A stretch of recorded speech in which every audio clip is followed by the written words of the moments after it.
Who's making a difference in the world from the class of 2011.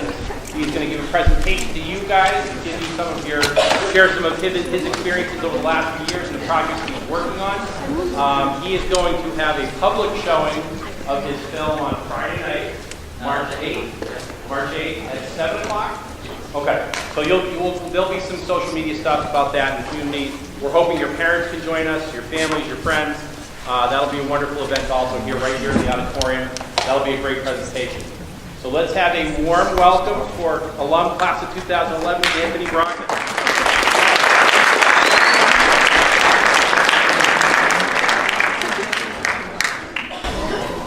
Wow, thanks.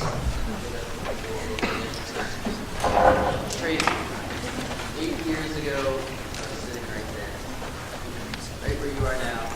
And you would have told me then that I'd be back here with you. I would say you're crazy. I never would believe you. This show that we saw, I never would believe you either. Oh, right.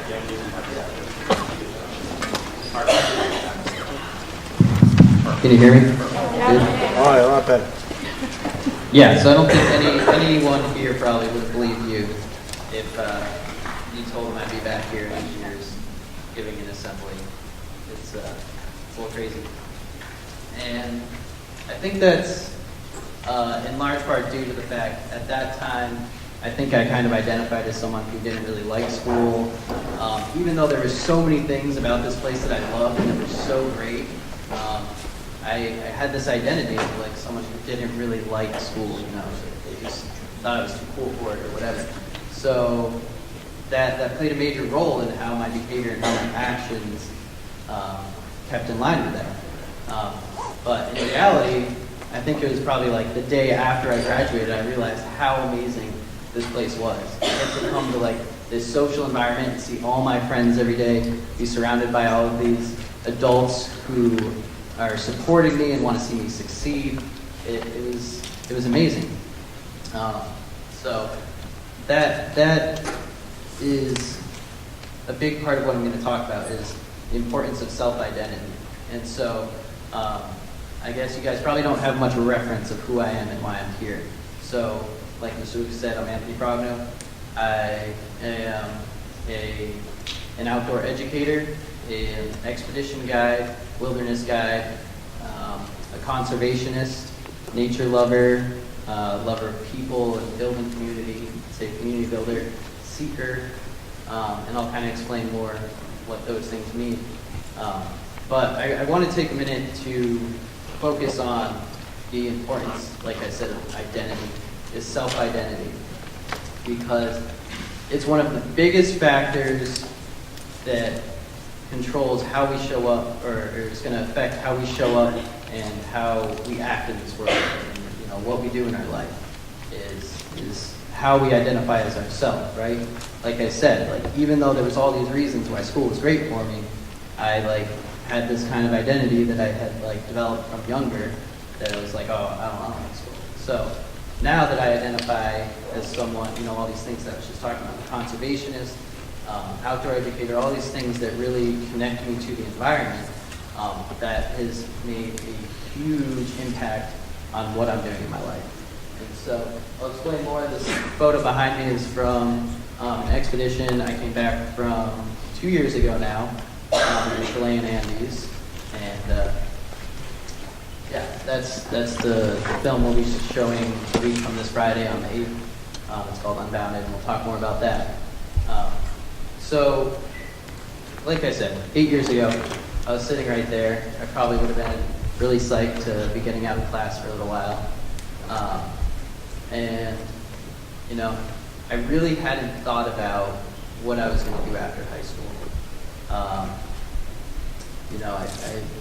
I guess I like to remember the saying that if you don't have a plan for your life, you better be sure that someone else does. And I don't say that to, scare you guys, oh, there's all these people that are going to, want to control you, and, there's a lot of people in my life that really wanted the best for me, and, were nudging me in different directions, and that's probably going to be happening to you. And it's good to listen to our elders and have mentors around us. can, it's important to take time, especially as a young person, it takes time to figure out like what you want to do, who you are.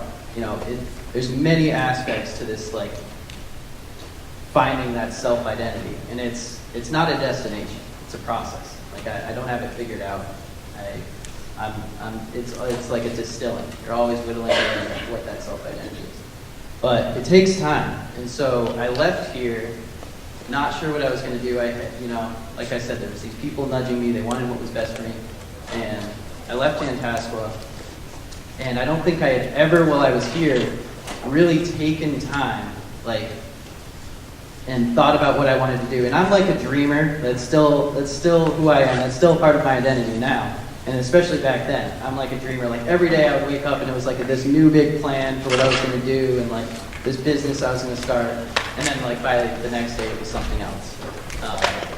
But I don't think I ever really took the time to like think in terms of what I found purpose in, what was meaningful to me. And so, has anyone ever heard of the word ikigai?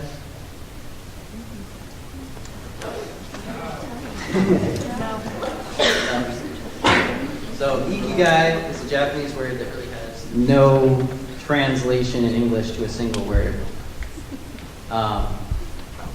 And what it means roughly is your purpose, right? The reason you get up in the morning. And so it's made up of kind of these four aspects of, what you love and what you're good at, that's your passion, right? And what you're good at and what someone will pay you for, that's going to be your profession. What you love and what the world needs, that's your mission. And what the world needs and what you can get paid for is a vocation. And so I really love this structure here, and since I found that, it's like giving me a lot of clarity. I'm like, again, like whittling away at this. Who am I? Whether you consciously think about it or not, you have a self-identity.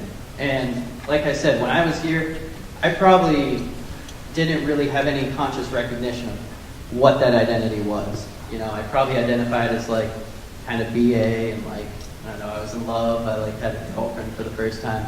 But there really wasn't a lot of thought on what this self-identity was. Who am I in the world? And like I said, that is one of the biggest factors in life that's going to determine how you act and what you do in the world.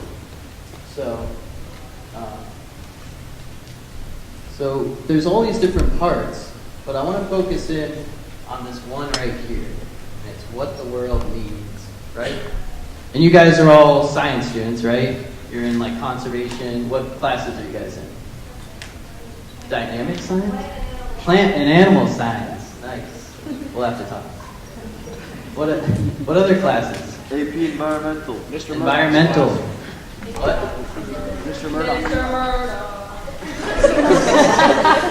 Mr. Who? Mr. Murdoch. Mr. Murdoch? I don't know. Stand up, Mr. Murdoch.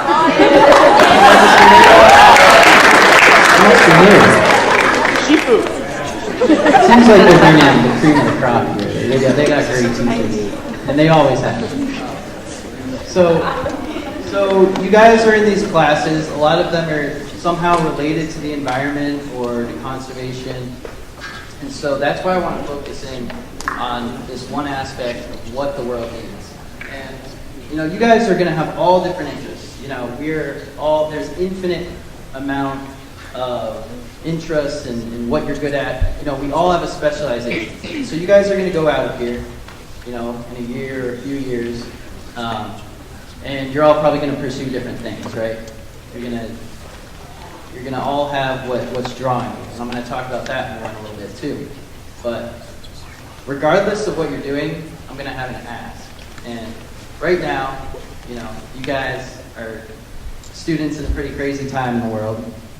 I thought it was crazy when I was here, and like now I look at how things are and I'm like, geez, like you guys get a chance to be kids, like just like yeah, like you're like shaking your head no. Yeah, so don't forget to be a kid. And I also want to point out, like I said, yeah, I was sitting in those seats 8 years ago.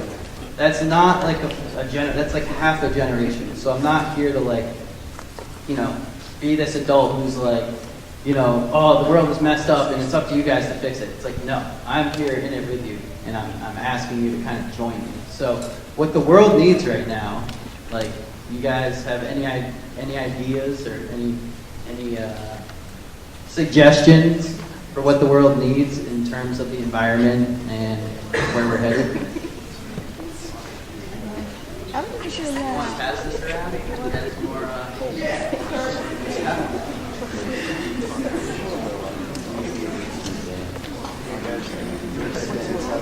What do you think the world needs?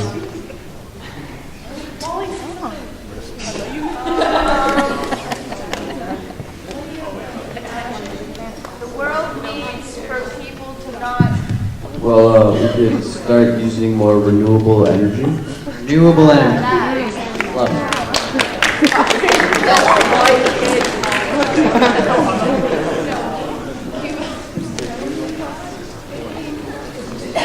The world needs for people to be aware of what they're doing.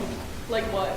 Like, okay, You're right on target here. yeah, because people just like throw stuff in the ocean and it kills all these animals, and like they wonder why everything's dying. Wow, do you want to come and give this? Good job, Molly. Like, right, you're already saying what I'm like, I haven't even gotten there. Yeah, awareness. Awareness is one of like the key words of this entire thing. If you take anything away, awareness, that word right there, is going to be one of the big ones. So yeah, can we all agree that the world needs more awareness on our impact on the environment? We need to have more of a conscious effort on minimizing our impact, on being in a better relationship with the environment, because the way things have been working, it's not working out, right? So regardless of what we do and, you know, who we become after high school and as we go in the world, and even for me, you know, like I said, every day I'm figuring that out. I don't, you know, I'm doing all kinds of new things, and I'll talk a little bit about the newest endeavors I'm getting into since the film. But regardless of what we do, the world needs more awareness on the environment and our impact on it, and being in better relationship with We the have natural one more world. who wants to share. Yeah, please. More zero waste shops and more biodegradable things instead of just plastic. That's Yes. landfills. Yes, and single-use plastics. We'll talk more about that too. So, I have here just a couple examples. So, like I said, you're all. I'm not asking you guys. If you want to just hang on. I want to keep this interactive. So I'm not asking you guys to all go out and like become environmental scientists and engineers and like change the world, right? And we'll talk about that. We'll talk about falling into that trap as well. What I am going to ask is that no matter what you do and where you're called to be and what your profession and vocation and mission in life is going to be, that you keep that awareness and keep that reminder in yourself that the world needs us to be treating the planet better, right? And so here's a couple examples. This on the left, we have Brittany, who's a friend of mine and another alum of Tantascwa. She has a salon in Worcester, and you can see it's all organic, all natural, you know, because fashion is actually one of the top polluters. After agriculture and transportation, fashion is one of the top polluters in the world. So, again, you might say, okay, I'm really called to be a hair artist, to make people look good. And how can I incorporate, a better relationship to the environment with that? I love what she's doing, her salon in Worcester. It's all organic and all that. Isidore's Organics out in Oxford. I worked for them for a while after high school. It's a deli, and they're not perfect, and no one's asking you to be perfect. And what Justin at Isidore's does is he sources everything as locally as possible, and obviously he does organic as much as possible as well. And that doesn't mean he's perfect, right? We can't get oranges in December in Massachusetts from the backyard, right? But if he has an option to get oranges from Florida or California, he's going to get them from Florida. So just everything we do, coming at it with that awareness, and yeah. So here's a shot of me, and there's Brittany's brother, Anthony, and a few of us after high school. So like I said, this was me after high school, and I really didn't know what I was going to do, and I found myself in community college, and I was really unhappy there. You know, I hadn't really, like I said, like taken time to think about what I wanted to do. I just kind of like, that was the thing to do, right? Like I finished high school, everyone was going off to college, and it seemed like they all knew what they wanted to do. Everyone's parents expected us to know what we were going to do. So I was like, you know, down the street in community college, really unhappy. It didn't take long to figure that out, but I was not happy there. And I want to make a point that there's a difference between, you know, being challenged and being uncomfortable. It can be really good to be uncomfortable if, you know, it's part of a vision. If you're, you know, working your way to something that's going to be in more alignment of what you want, or, you know, where you want to go. But if you're like I was doing general studies, I had no clarity on how that was going to take me in a direction of where I wanted to go. So I kind of phased out of that. I left community college, and I started working here in the restaurants in Sturbridge and saving my money and trying to figure that out. I was kind of getting involved in real estate. I had like all these things that I was like interested in. And then I had an opportunity to go travel a little bit. I saved up a little money, and I went and met my mom in Europe. So that was amazing. I went to Italy, and we hung out for a little bit. It was kind of like a birthday present. And then she was like, "See ya." And I was alone in Italy. And like, okay, I have a little bit of savings. I'm going to try to backpack for like a month or whatever and do this thing that everyone seems to think is really cool. So I did that, and, you know, found myself in this position where the world was my oyster. I could go do whatever it was that I wanted. I could go to all the amazing cities and see the architecture of Europe, or do whatever I wanted. And what I found was that I ended up being drawn to nature and the mountains. And it kind of like, you know, being out there on my own, like finally like not having any kind of influence, and like just having the world as my oyster, it just, you know, let me be drawn to what was already there. And so like this thing that was in there that had been dormant from kind of the apex of my, I'm not gonna lie, I struggled here at Tantascwa and in Sturbridge, and kind of the apex of that was 9th grade. So the summer after 9th grade, I was going to summer school, so I didn't have to repeat 9th grade, and it was not a great time. I was really not sure who I was, and, you know, doing a lot of things I think when we're younger were like kind of crazy, right? Are you guys like all? Is there freshmen here? What age group are you guys? Juniors, seniors, sophomores, juniors and seniors. So you guys are starting to figure it out more. I didn't have it figured out at all, and I'm not saying I do now, but that kind of apex of my struggles after freshman year, that summer, I was really struggling. So my mom took me out of this area, sent me to what she calls Bad Boy Camp in Colorado, and I spent 4 months in the wilderness with no contact with civilization. And that was pretty formative. And so, you know, that kind of went dormant, that experience, and I was always a kid who loved nature. I was always like outside playing in the dirt with the bugs growing up as a kid. And I had this experience, and I kind of lost that, had this experience where I was forced into a deep wilderness experience that I wasn't at the time very happy about. I never thought I would, you know, be doing basically now as a profession what I did then. And so that kind of lay dormant. Like I did that the summer between 9th and 10th grade, and then it was, I didn't really spend a ton of time thinking about nature. Me and my friends would go hang out in the woods a lot when I went here, but I don't think we were really thinking about conservation very much. So again, I'm in Europe. I can do whatever I want, and I'm just like drawn to the mountains, drawn to nature. I spent my whole time in the Alps and like climbing, and it was really like I was just pulled there, and that's how we kind of figure out this self-identity. And so I came back from Europe. I was starting to get outside more, and I was like super psyched. I was like, okay, I've actually kind of figured out what I want to do now. I want to be going on adventures like this. I want to be traveling. I want to be out in nature. I want to be climbing mountains.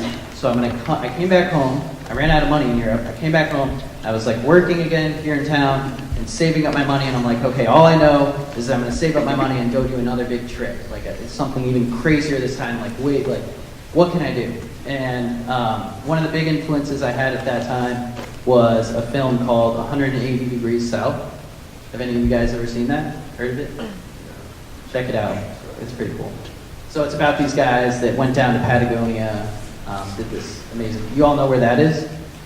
Nope. No? Patagonia? South America. Yes. We'll talk more about that too.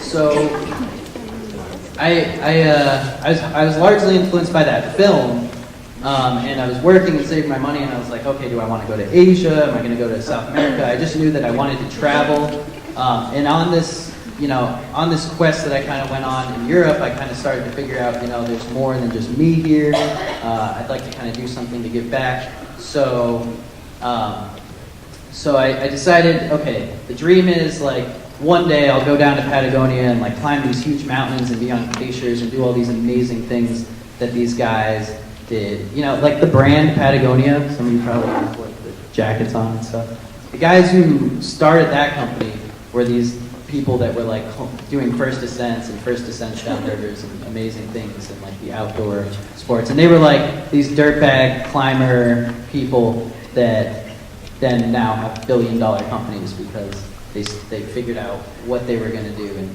how that aligned with them, and it turned out to be very profitable. So I realized I wanted to do that, and kind of a stepping stone I saw to that was going to Guatemala. And because I found an organization there that kind of seemed like everything I wanted. It was like a nonprofit. I could volunteer as a trekking guide, and I was going to do that for 4 months. And I was like, this is amazing. It's like a way to give back and be getting experience in this industry that I'm kind of figuring out that I want to be in. Like I kind of want to be a guide or like somehow in the outdoors. So I jumped into this new adventure. I was in Guatemala for like a month, and I spent my time learning Spanish to help me have better chances of getting this gig as one of the volunteer trekking guides. And so I did that, spent a month there. I was like, yeah, like I'm really getting into a flow here. Like this is amazing. It's going to be so great. I'm going to be here for 4 months. It's going to be awesome. And I got my little Spanish certificate. I learned just enough to survive, and so I went to the organization. I did kind of my trial week with them, and was going to start being this volunteer trekking guide in Guatemala, and that's when everything kind of came crashing down. I was like so certain this was going to happen, and they were like, "Sorry, we're not offering you the gig. Like you don't get to stay here." And it all came in. It's like tunnel vision. I was like, wait, what do you mean? Like, I just started to get super freaked out. I'm like, I'm in this like crazy foreign country now with no plan. I don't know what I'm gonna do. And it was kind of like the moment of decision. It was a choice point, right? So I was really freaked out, and I was like, okay, so what am I gonna do now? I spent all this time saving up all this money and went to Guatemala. I like had this plan. And now it's all come apart. So am I going to go home and the whole thing I was doing back home was like all for this one purpose of like going on this adventure and like doing this good work and being a volunteer. And that's not happening now. So if I go home, like, I felt like I would have no direction. And so, like I said, I had this like bigger dream, like the ultimate dream that Guatemala was just a stepping stone for, that, oh, maybe, when I'm older, I'll be able to do this because I'll learn some Spanish and have experience from what I do in Guatemala that will enable me to be like a guide or do something that will lead me down to the big Andes, down to South America. And so I had this moment, this choice point, this decision to make. Am I going to go back home and try to figure something new out? Or am I going to like stick to this plan even though it's completely changed and keep going? So I found an organization, a similar organization in Bolivia that, I could be a volunteer trekking guide. And what happened in Guatemala was I still had a lot of things to figure out. I thought I was like, doing this good thing. In reality, I still had a lot of checking in with my ego to do. And there was a lot of reasons why I didn't get the gig as a volunteer trekking guide there. So I kind of learned a lot from that and found an organization, did some research, decided I wasn't going to just go back home.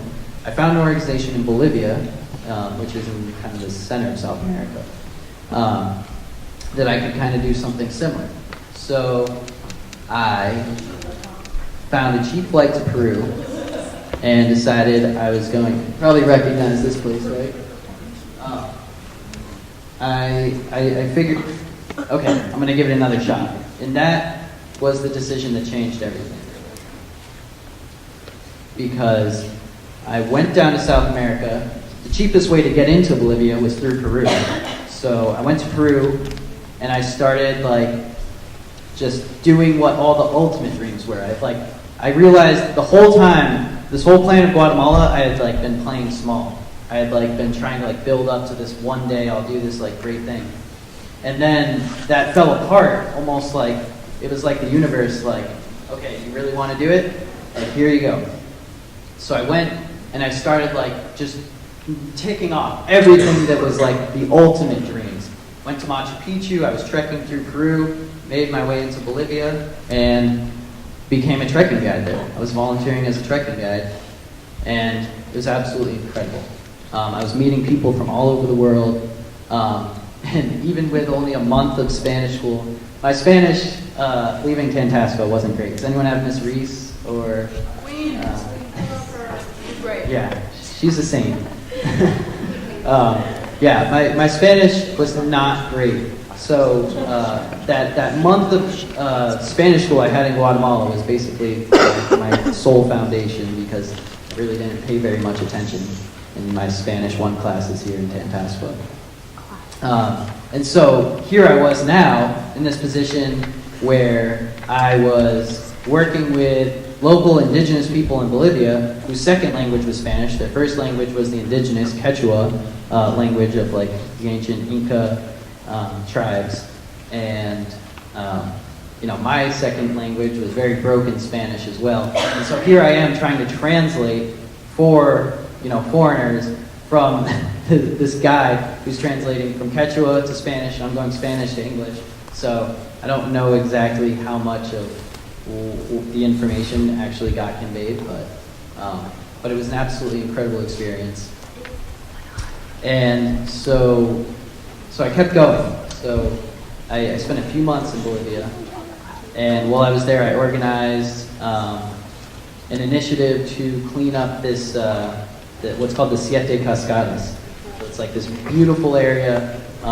7 waterfalls is what that translates to, and in a lot of these countries that have less development, there's a ton of pollution because they don't have the systems. They don't have like the garbage truck that comes by, and like you just find these hillsides that are just covered in garbage. So we spent a whole day cleaning up these beautiful. You can see the water there; it's just crystal clear. We cleaned up these cascadas. We collected like 30 giant contractor bags of trash, and it was absolutely amazing. And that experience was life-changing. And so that, like I said, getting time, and especially as a young person, we need that time. We need to go out and have these formative experiences to figure out, to start whittling away at that self-identity and redirecting what that is. And so these experiences for me were hugely impactful on figuring that out. It was like, okay, I really care about the environment. You know, I knew that I like to be outdoors and I'd like to go on adventures, but I'm realizing that it's really important for me to make sure that there's clean places for not just myself, but other people to do that. And so I was really whittling away at this self-identity. And I had an amazing time with Condor trekkers in Bolivia. And I was finishing my time there, and I still had a little cash, and I'm like, okay, time to keep going, time to really keep living this dream. So I headed back on the path after doing all kinds of things in Bolivia that I only had ever dreamed about and, you know, didn't think I was going to do until much older in life. This is 20,000 feet in the air up in the high Andes of Bolivia. And so I did my time there, and I realized I need to keep going, right? There was still this thing like calling me.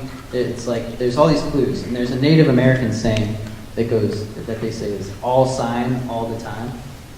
And basically, you know, if you've ever spent any time with Native American people or studied their beliefs, you'll realize that they basically go by that. A lot of tribes go by that. Is that all sign all the time, right? Is that, you know, a bird flies a certain direction, it means something. There's like this voice that's always talking to us, always giving us clues and kind of leading us. And so I was like, okay, I gotta keep going.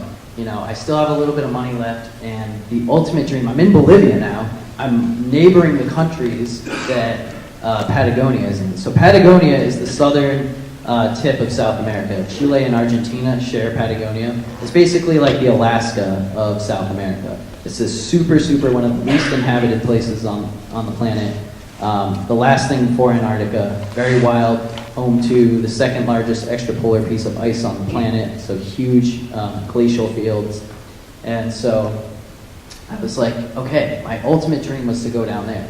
So I headed back down on the path and took these like long, like 20-hour bus rides down through Argentina and made friends all along the way and kept going, you know, and like there's this other concept of like we get into a flow, right? When we really start to like follow our bliss, when we really start to figure out, okay, this is what makes me, you know, this is my ikigai, right?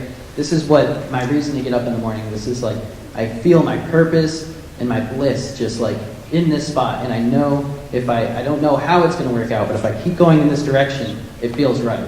And so there's this kind of flow that happens. And so all these things were happening. Like I had all these dreams, like I said, that I never thought would actually happen on this trip. I thought I was going to Guatemala for 4 months. Here I am like 6 months later, you know, making my way down through Argentina into Patagonia in the big Andes. And, you know, one of my dreams was to like do backcountry snowboarding down there. And I happened to meet a guy hard hiking through like rainforest. And then we got up onto this pumice plateau, and it was just like being on Mars for days. And like there was these huge walls. It was like Mordor of like this obsidian volcanic sharp rock that we'd have to like climb through. It was really crazy. And there was like these steaming geysers and vents all over. You like felt like if you stepped in the wrong spot, you're gonna like fall in and be like toasted alive. And there was like these neon like plant life, like algae that would grow around the vents. It was really crazy and very inhospitable. So yeah, come watch the movie and you'll see it. What did you eat? What did we eat? Yeah. A lot of dehydrated vegetables. We had a sponsor. We had all kinds of sponsors. One of the sponsors provided us with a bunch of dehydrated food that we would rehydrate, make a lot of soup. It's like MREs and stuff? No, it's more just like a package of like dehydrated carrots or like peas and like all different vegetables that you just like throw in food. And for some reason, like my 3 teammates, or like 2 of them, like hated peas. So that was always like the last. We'd have like 4 packages of peas at the end, and like, all right, that's all we're getting to eat these last 2 days. So we had that, and then the way the trail works is that it's broken up into sections. So in between the sections of the trail are towns or villages. So we were able to restock there. We would buy like bread and cheese, and it's super. A few times we got into a big enough town where it would actually have like a real grocery store and like a supermarket. I'm like big on like quinoa and things like that. If you guys are like interested in this stuff, you want to do through hiking, again, like I'm really happy to be a resource and have you guys reach out to me. I would say maybe what I'll do really quick is I'll show you guys, not the bloopers. That'll probably be like after the film.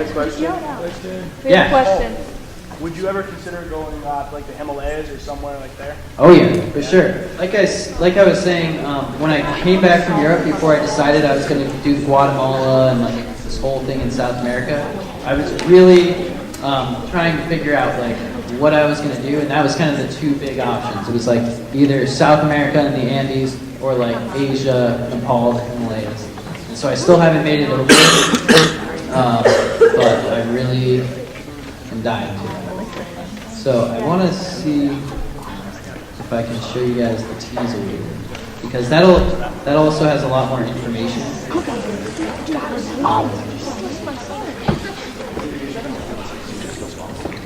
Any other questions? Or like, I mean, did this bring up anything for you guys? Like, did it make you think on anything?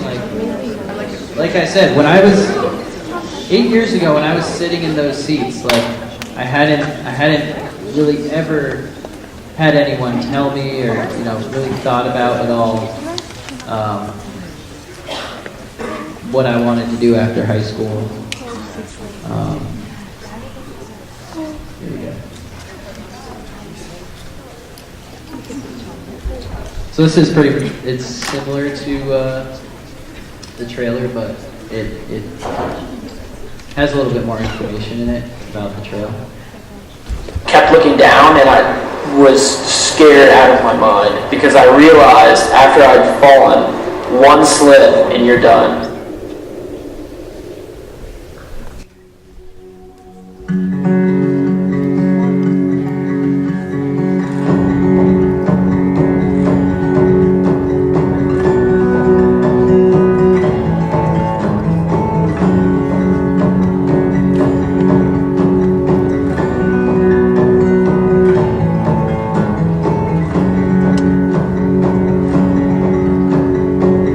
So the Greater Patagonian Trail is definitely a trail of its own. This trail is rough, remote, unforgiving, desolate. I mean, you could go for at least 2 to 3 days and not see a single person. So the goal of the film is to kind of capture that indescribable factor and figure out what it is and kind of show the world what this area is all about. Because if this area is so unique and is one of the last wild places in the world, I think it's our responsibility to protect it. Patagonia is, for me, it's one of those like last frontier places. It's just a land of true explorers. It was the last place people arrived, like the very last place that humans kind of spread out from that original starting point. I think I just want to be able to do that, because it seems really hard. I think it will be really hard, and I want to achieve something for myself.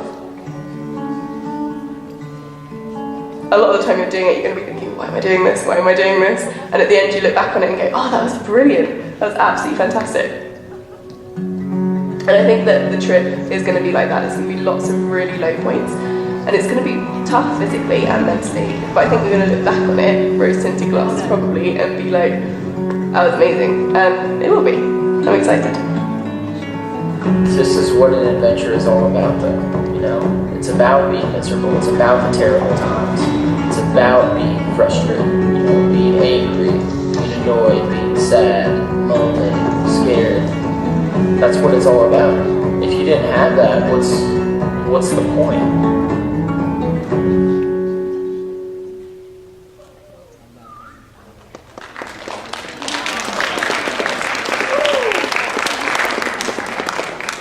Yeah, so you can probably see in there those shots from the Pumice Desert area. It's amazing.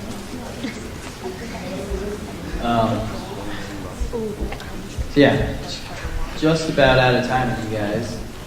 I really, really appreciate you guys being here, being so respectful and observant. It was really awesome. I really appreciate it.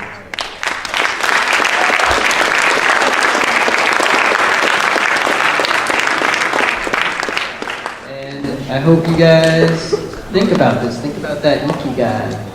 Think about how you can find your place in this world. This place of contributing between your passion, what you love to do, and you know what can actually make you a living. And like I said, most importantly to me right now, and you know, it gets overlooked a lot because, you know, we have this need. We're hardwired to think in survival. And now that our lives are different, we don't have to like be running from the saber-toothed tiger or chasing down our dinner. We have this kind of, our brain has like adapted this different way of like this fight or flight, the survival instinct. And there's like a lot of fear based in that. And if you can break out of that, and really think about this, like, okay, how can I contribute to the world? And look at the greater picture, not just my immediate needs, like how am I going to make a living no matter what? Because that's what I did for a while before I really got on this path and started to get into this flow. Is, you know, how can I kind of start with the bigger picture of like, okay, you know, we're not even going to have a planet to live on. We're not going to have, you know, we need a planet to sustain us in order to be able to do all the other work we want to do. You know, I think it's really important, you know, to stand up for each other, to help people, and it's important to remember that there aren't going to be people to help if we don't have a planet that can sustain us. So kind of looking from the top down, and like I said, think global, act local. Thank you guys very much.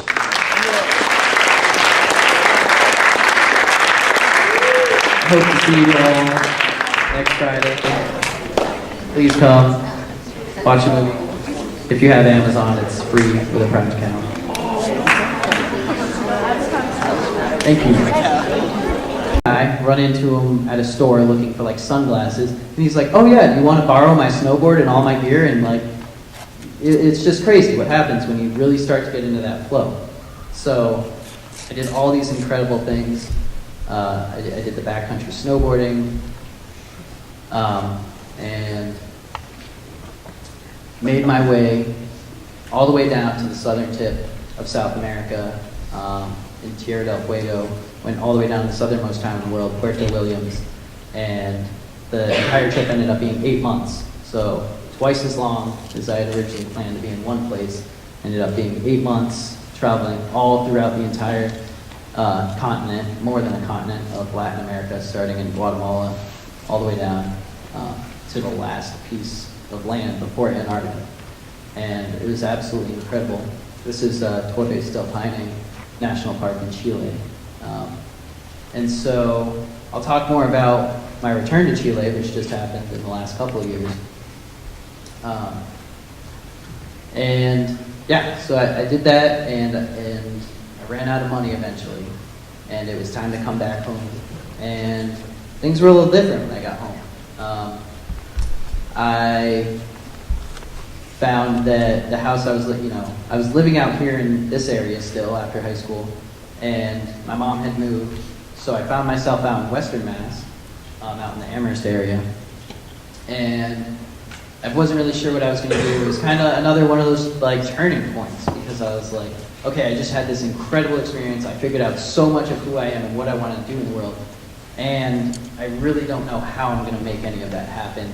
I'm like broke, so I was like, I went and started working at Whole Foods, which, you know, felt better than working at Walmart, right? So it's not about like, okay, I have to be doing this. It's just like little things, like, okay, this feels more aligned with who I am. So I started doing that, and then I met a guy named Frank, who had an organization called Earthwork Programs, who I still work with today, and it's one of my main businesses. I started working with kids. He was like, hey, like, you have all these wilderness skills, you've been all over the world now, why don't you come out and start hanging out with us in the woods? And so I started doing that. And what happened was, all that stuff that I had talked about that was dormant, and then, like, you know, totally exploded once I started traveling and being in the mountains and having the option to go wherever I wanted to go. These wilderness skills and all these things, the foundations that I had formed when I was like 14 years old out in Colorado, they all just exponentially grew by me being out there.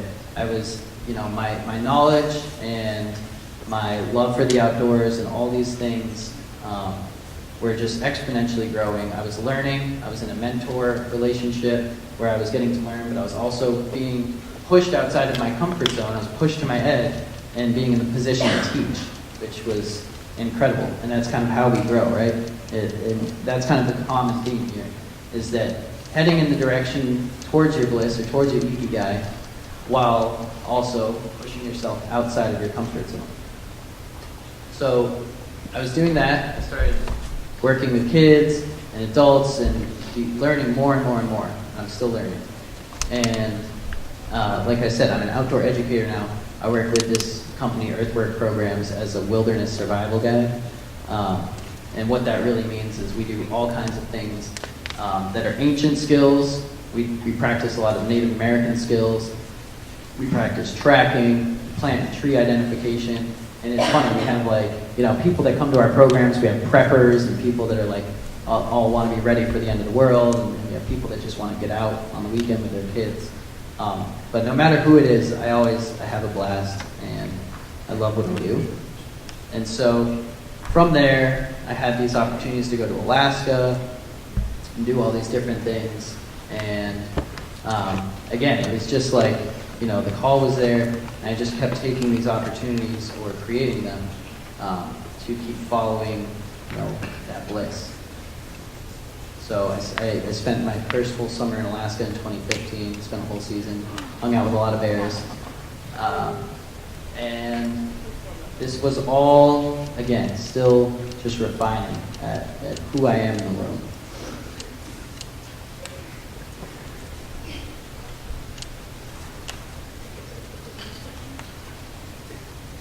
So now I'm guiding in Alaska in the last couple of years. And like I said, I was really figuring out how I was going to show up in the world, and starting to become more vocal about my beliefs. So like I started like, you know, I had never had social media, and then like I kind of got into it through traveling because I was meeting all these people around the world and wanted to be able to stay in touch. And so I started, you know, wanting to spread that. And so I was, you know, traveling and seeing these things and learning about the environment and meeting people who are really active, you know, coming together, creating ideas and taking action on these issues. Like someone over here was talking about plastic in the ocean. Yeah, huge issue. 8 million tons of plastic goes in the ocean every year, and most of it's like turns into plastic soup. It's just like dust, and it's in our bloodstream now. And so I was meeting these people. I have a friend now who I met shortly after going to Alaska for the first time, who just held the first ocean summit on Necker Island with Richard Branson and all these people to attack this issue. And their goal is to get into marine conserved areas 30% of the world's oceans by 2030. So this is kind of this theme that I'm talking about of, you know, don't fall into the trap of, okay, you know, you're someone who cares about the environment, so like, what's the answer?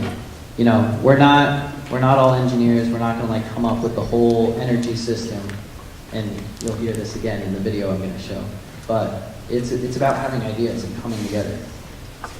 So forming that like identity and starting to become more vocal about this stuff and talk more and be posting about it, like the environment and how we need to be doing something in this life, led me to become a part of this film project.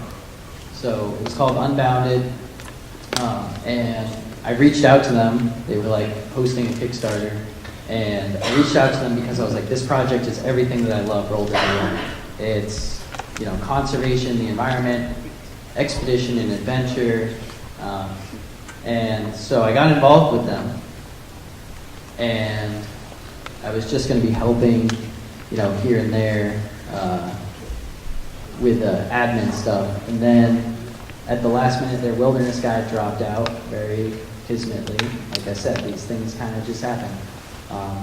There's a great quote I love by Tompkins, and it's like, you know, fortune favors the brave, it's fortune favors the audacious. So I ended up on this film project, and I'll talk more about that and the you know, the Tompkins and all this stuff. Has anyone ever heard of Doug Tompkins or Tompkins Conservation? No? So when I was down in Patagonia the first time, I learned about, or actually from this film, 180 Degrees South, which I highly recommend you guys watch. I learned about these people down there that were buying up huge pieces of land since like the 80s and 90s, and just recently they made the largest private land donation in history. They donated 1 million acres of land to the Chilean government, and in an agreement where the Chilean government backed that with 9 million acres. So they just put 10 million acres of land into national parks. They conserved that land. So there was these people doing this unbelievable, just like mind-bending work down there. And this project, the film project, one of our goals was to help support that. And so I learned about that. I traveled through these parks, Patagonia National Park, my first time down there, and this was an opportunity to go back. And so this is a picture of Patagonia National Park with a guanaco there. And so I'll talk more about Tompkins Conservation, but I'm going to show you guys the trailer for the film.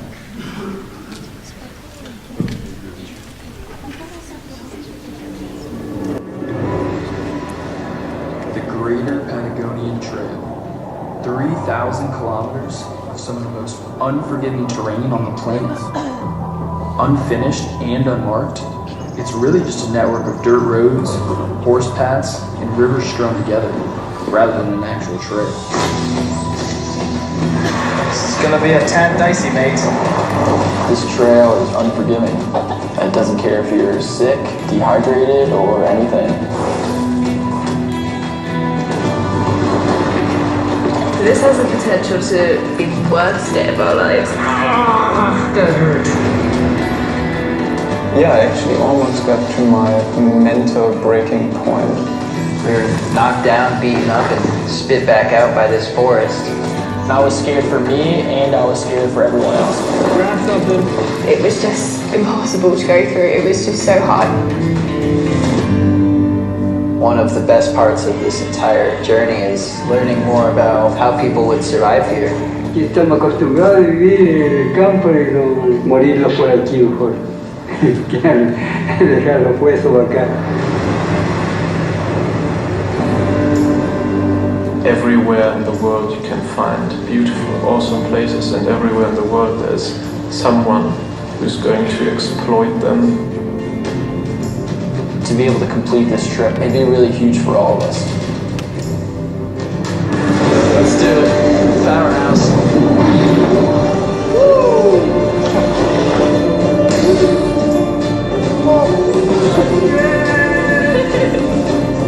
Up there, it will be extremely incredible awesomeness exploding out of our eyes. just knowing that there is nothing else around for miles and miles and miles is so strangely comforting. This truly is one of the last wild places in the world.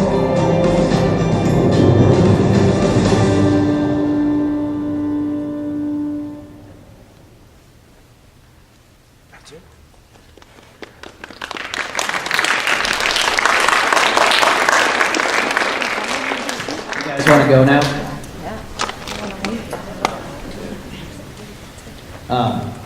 So yeah, that kind of gives you an idea of what this project was and how following my bliss, refining who I am in the world, how I want to show up, how that led me to being someone with the credentials and someone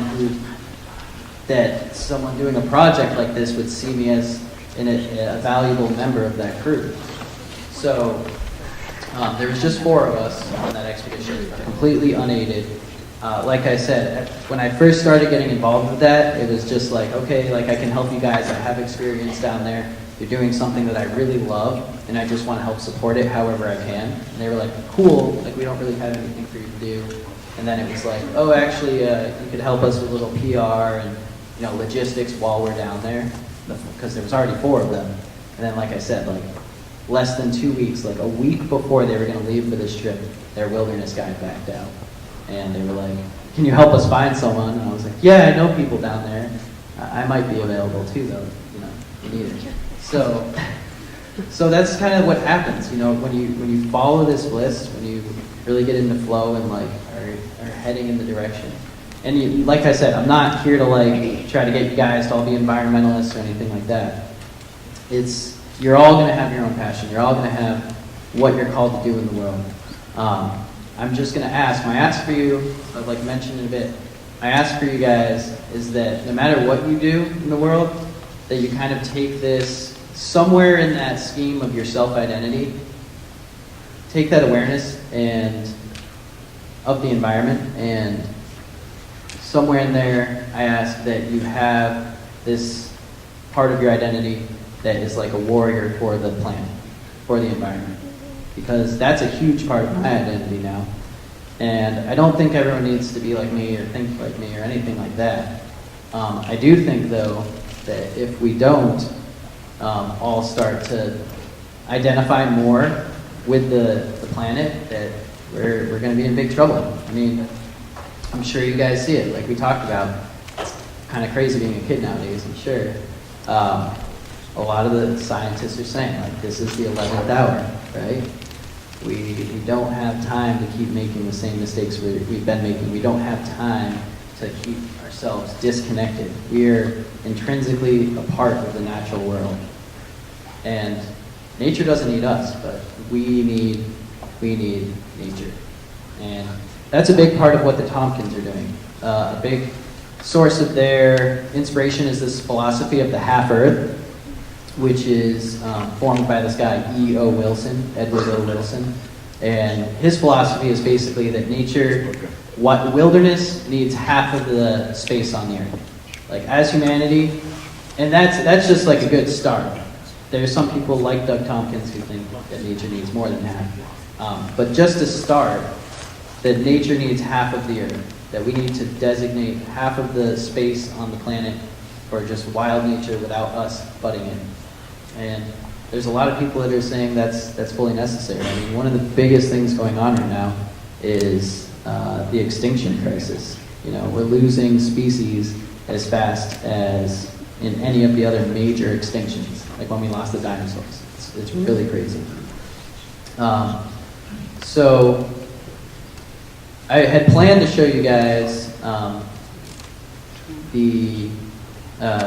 we just released a short film to accompany the feature-length documentary, which, like I said, we'll be showing a week from this Friday, so March 8th. I would love it if all of you want to come, share with your friends and family. We'll pack this place out, and we'll be talking more about these things that I've kind of touched upon today.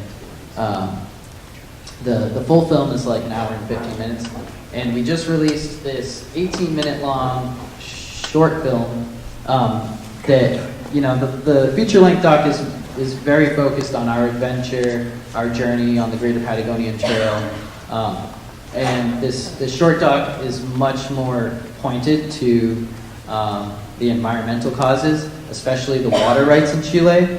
Chile is unique in that it's the only country in the world whose water rights in the country are completely privatized.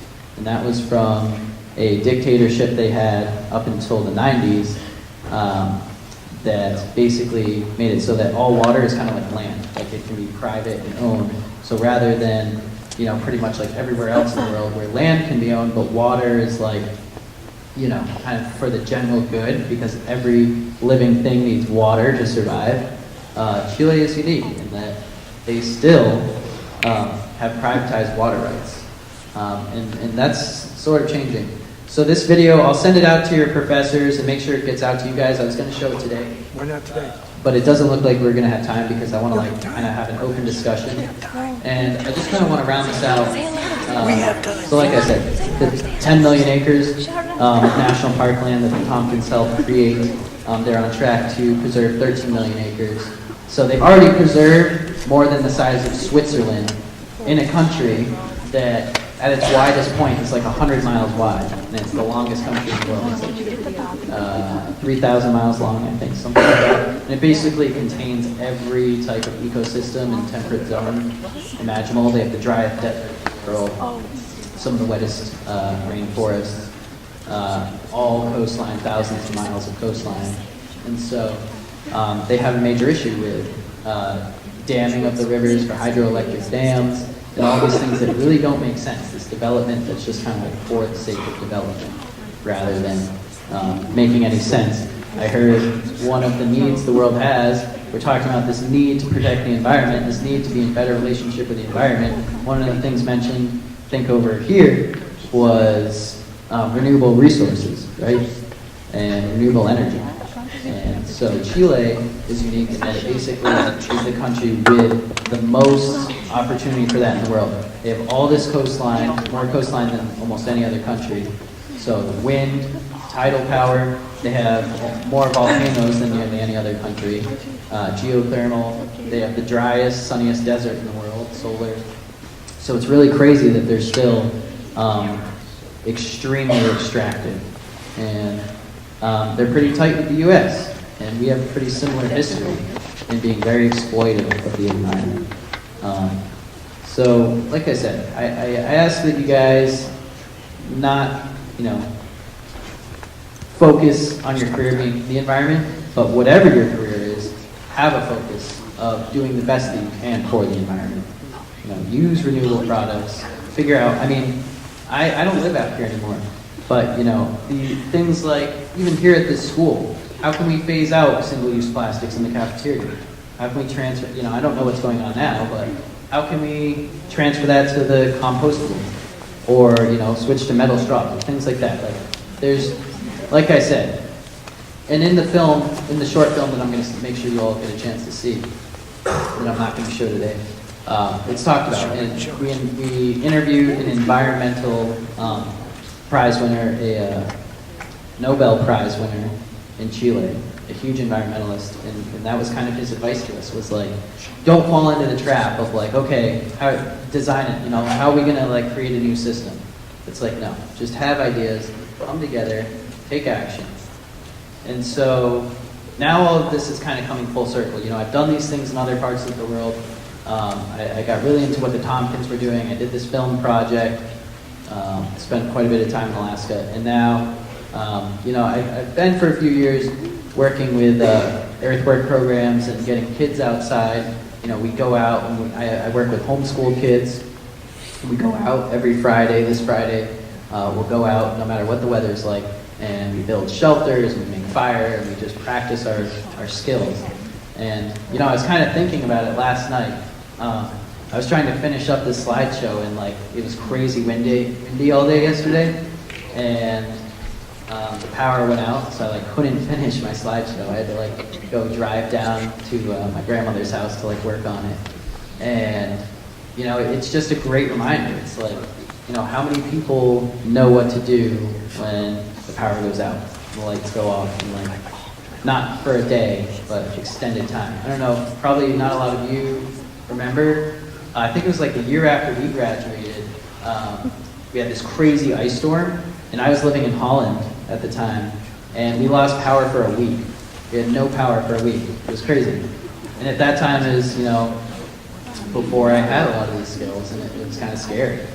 And I take great pride in now knowing that I know a little bit more of what I can do to survive and all of that. So that's another conversation. So things that now this is coming back, bringing this to my hometown and being back here is like, I can't even describe how cool it is.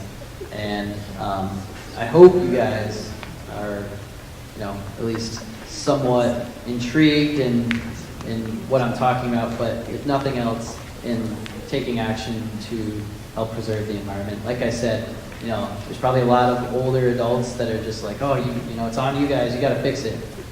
That's not what I'm here to do. I'm in it with you. If any of you feel strongly about this, I would love to connect. Make sure my info goes out. And there's things that we're doing here now in Massachusetts. Like I said, it's about having ideas and then taking action, implementing, coming together. So we are, or I am working on a lot of stuff. I have some colleagues here with me today, and we are working on things here in Massachusetts, and that's kind of what I want to put out to you guys is like, come up with ideas. How can we come together as a community? This isn't necessarily, this still is my community because I have a lot of friends and family here. I don't live here anymore. And it's still a community that I'm, heavily involved with. I'm looking into starting to run some of these wilderness survival and education programs out here. And how can you, as young people, not just wait for some adult to say like, oh, we're organizing this group. How can we, you guys as students and we as a community, come up with actions? And if nothing else, not only to protect the larger environment and think, there's a saying I really, really love. It's think global, act local. And so, we need to think globally. We need to think in terms of the environment and the earth as a whole. Because as a species, we're all playing a part in this, destruction, overuse. And it's important to remember that we need to act locally. It's really hard to organize with an entire government or something like that. Which isn't out of the realm of possibility. Like I said, I have a friend who just created the Ocean Summit on Necker Island with Richard Branson and had all kinds of entrepreneurs and things. But he's been doing that for a long time. He's worked with the German government and is doing all these things. And, I'd love to show you guys some of his work as well, because the oceans are responsible for more than half of the oxygen on the planet. So every other breath we take comes from the ocean. And if we keep going this route of filling it with plastic, and more than anything else, the scariest thing to me is the acidification of the oceans. Have you guys learned about that at all in your classes? Yeah. I mean, the ice caps are going to take a long time to melt. This acidification that's happening from us burning fossil fuels is making it so the microorganisms that produce half of the oxygen that we need to survive here can't live in the ocean because it's become too acidic. So, I don't say these things to be somber. Like, I have great hope, and I see in you guys, a lot of you are like, yes, whatever it is you're gonna do, it's gonna hold some part in helping to bring about this pretty radical change that we need on the planet. So here in Massachusetts now, we have some new initiatives going, and I'm working with an organization called the University of the Wild, and we're working with Native American people because, there's a whole other thing, a whole other side that I'm not going to go fully into today. That there were people here on this continent that probably not a lot of us. I mean, the name of this school, Chantasqua. Does anyone know what that word means? Yeah, I can't even really say that I do. And that's something that's like. Someone know it? The land between two rivers? Did you just, In other words, a swamp. In other words, a swamp. No, you knew it? That's awesome. Yeah, so there's so, you know, we learn so much about history and all this stuff in school, but there's such little knowledge of what was here before 1492, right? You know, there was people here for thousands of years. They seem to, in a lot of ways, live in better relationship than we've done for the last couple hundred years or few hundred years since then with the environment. And so I'm working with my friend Larry here on some initiatives and on some land up in Peterson, Mass. And I'm going to introduce him and have him talk a little bit about that. And like I said, you know, it's important to have mentors and elders in our life, and that relationship is really important. He'll probably speak to that a little bit. So, Dr. Larry Buell, would you like to say?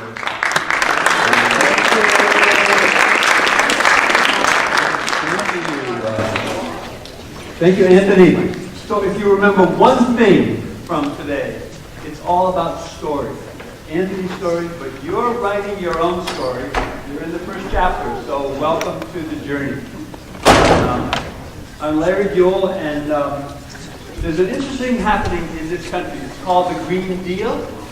Senator Markey and Alexander Cortez is starting this. And interesting, between Markey and Cortez, there's 46 years difference. One's a mentor and one's a mentee. That's interesting, my relationship with Anthony, is that where there's about 46 years between us.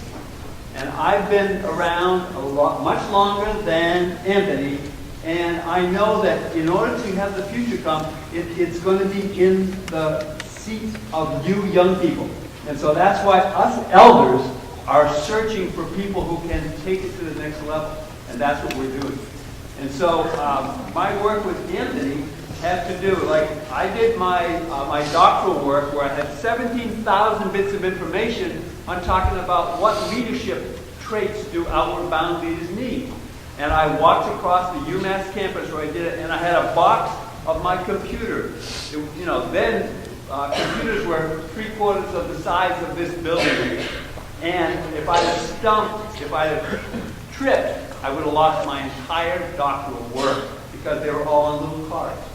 So right now, we're working to make this sort of happen. And Anthony is a great example of someone coming in. For example, in the next 3 days, we'll be working with the Nipmunks, who this is their native land, to transfer approximately 30 acres of land so they can create a center so they can teach the young people the wisdom of their own people and their own land.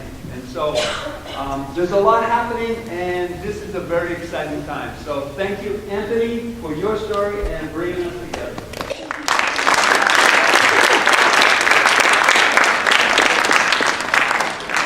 Just a few points. I forgot to kind of, in Larry's introduction, he's one of the founders of, I don't know if any of you guys know Greenfield Community College. They have a nationally recognized, like a really, really good, it's called the Outdoor Leadership Program. Larry's one of the founders of that, and a lot of people I know after Tantascwa, you guys probably don't know people my age, but there's a lot of people that did the Outdoor Leadership Program. They've taken it all over the world. You get all kinds of certifications. So if you are interested in working in the outdoors, you know, just in leadership in general, it's an incredible program, and it's 1 year. And Larry's one of the founders of that, and of one of the founders of Earthlands and the University of the Wild, and this project that we're working on up in Peterson. So, don't have a ton of time left. I would kind of like to open it up. Do we have to be done by 35? Yeah. You've done before. 32. Okay, so we have time. I'd really love to show you guys this video. I'd like to open it up though a little bit. Yeah, I'd also like to.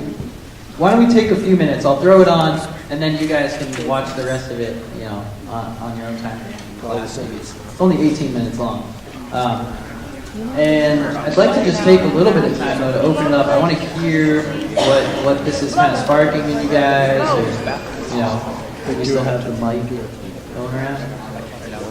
Yeah, maybe like you know where your interests lie, where you feel that you're being pulled for after high school, and maybe something that today might have been sparked, like, oh, that's maybe an action I can take in whatever it is I'm going to do.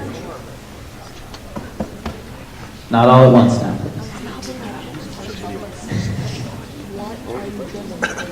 Anything at all that you learned, thought about? Did I just like bore it? Did you all fall asleep? How long was the trip? How long was the trip? The expedition with Unbounded was 4 months long. So we spent 4 months hiking and pack rafting through the Chilean Andes on the Great Patagonian Trail without any assistance. 4 months long. What's the hardest terrain that you had to like hike through? The hardest terrain was probably up in this area called Puyehue National Park. Kind of like that part where he was like holding the flag. That's up on top of a volcano with a mile-wide crater, and it's just absolutely incredible.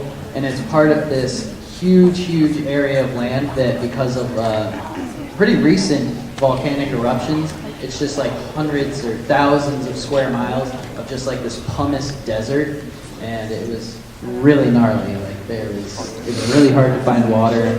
We were in there for days. It was like crazy rainforest to get up in it. You're just climbing, like super